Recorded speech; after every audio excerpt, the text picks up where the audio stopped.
Che perdere la tradizione è meglio bruciare un paese, diceva una volta. Ecco, io credo che voi altri siete stati forti perché in un contesto difficile, che è ancora quello del Covid, organizzare eventi del genere vi fa veramente diventare bravi e fatevi un applauso perché siete stati veramente bravi a mantenere la tradizione.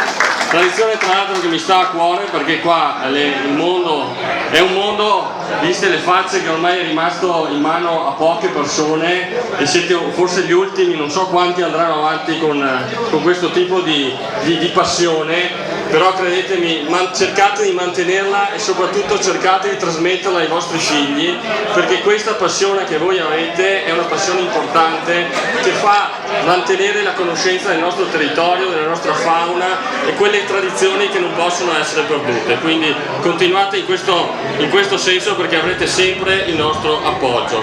E poi un pensiero al compianto che ovviamente va dato e merito appunto anche di questa cosa di ricordare quelli che hanno lavorato per tanti anni e collaborato a queste iniziative. Grazie ancora e buona giornata.